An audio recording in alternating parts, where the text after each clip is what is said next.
time check natin is 2:38 na ng hapon.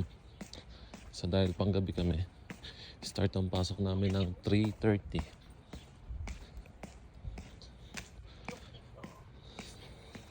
So ito nga pala yung ating sasakyan. So ang ginagawa ko bago ako pumasok or bago ako sumakay sa sasakyan, chine-check ko muna siya paikot. Araw-araw yan guys. Yan. Kung may gas-gas or kung ano man, kasi ang iniisip ko baka magasgasan or gasgasan. Kaya yan. Wait lang.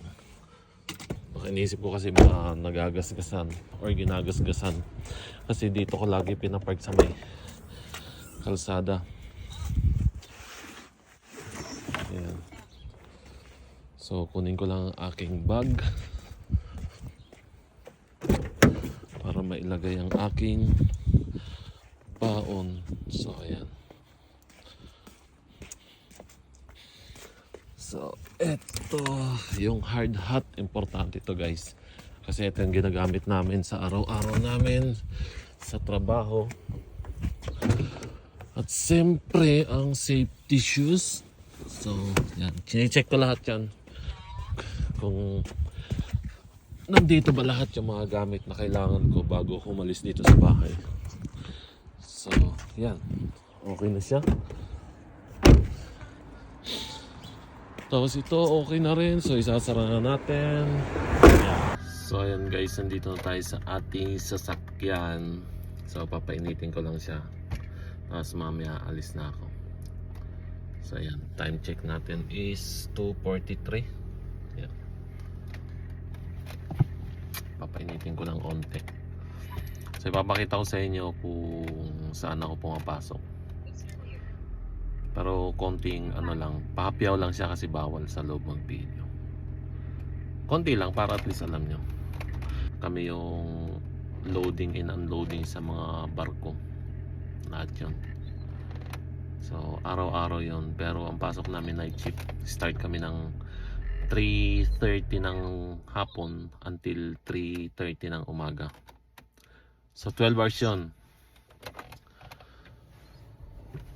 Yan yung pinaka ano namin, which is hindi naman daily routine kasi kuminsan yun, pabago-bago, may pasok, kuminsan wala.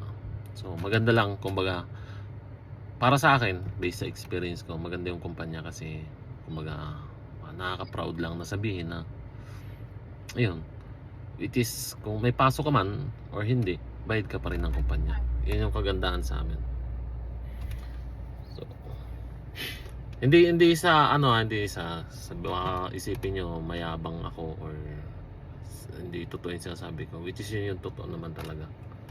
Kaya may pasok ka o wala, diretso pa rin yung. Kaya nga ang pasok lang namin kung tutusin, kuminsan 3-4 na beses sa loob ng isang linggo. Tapos the rest ano na yun, walang pasok. Tapos may 2 days kami na ano lagi na rest day. Ayun. So ayan guys, papasok muna ako, mamaya update ko kayo pag once na nandun na ako sa trabaho, dahil bawal na mag-drive habang nagsi-cellphone o yun. Mamaya guys, update ko kayo pag nandun na ako sa loob ng trabaho. Bye bye. So guys, nandito na tayo sa loob ng port.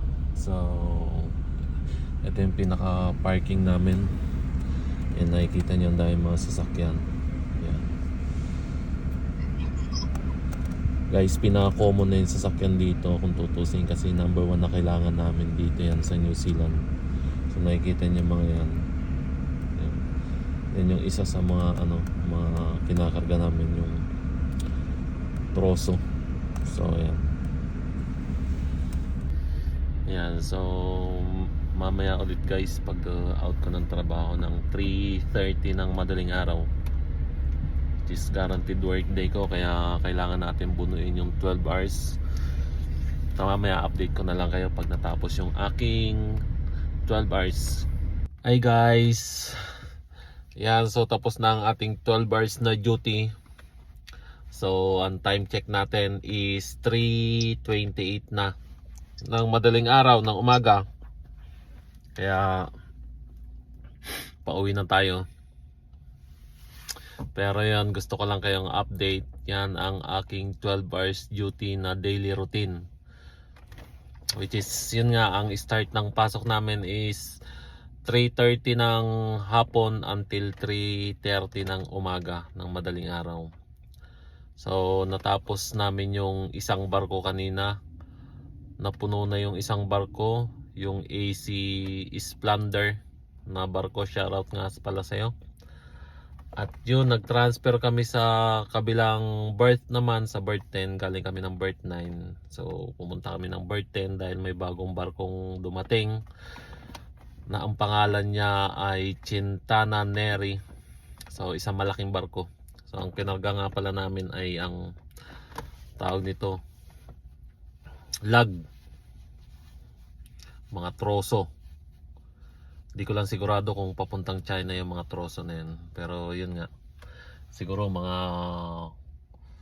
4 days tingin ko, hindi ko sure, bago mapuno yung buong barko na yun dahil napakalaki ng barko na yun, sobrang laki. Kaya yun, makikita nyo guys, ayun yung labas. Yan, dito tayo sa parking ng mga sasakyan namin. So yung ibang mga kotse dyan wala na dahil nagsiuwian na. Kaya yan, pinapainit ko lang yung makina ng ating kotse, tapos biyahe na ulit tayo pauwi sa bahay. So maganda lang kasi pag pumasok ka, lalong lalo na dito sa New Zealand, pag pumasok ka sa trabaho, papasok ka na nakangiti. Tapos pag uwi mo, siyempre nakangiti pa rin. Wala stress. Hindi ka may stress kahit sa mga kasama mo. Walang discrimination, kumbaga tulungan. Tapos yun, talagang nagkakaintindihan sa lahat. Yun yung isa sa pinaka gusto ko, lalong lalo na dito sa New Zealand, yung trabaho. Magaan yung trabaho, hindi mabigat, walang problema. At nga, sabi ko nga, ay walang diskriminasyon na nangyayari o nagaganap dahil napaka-equal ng mga tao rito. Yun yung gustong gusto ko dito sa New Zealand guys. So paano? Hanggang dito na lang guys. Maraming sa inyo, maraming salamat sa inyong lahat at mag-iingat kayo lagi. Bye bye.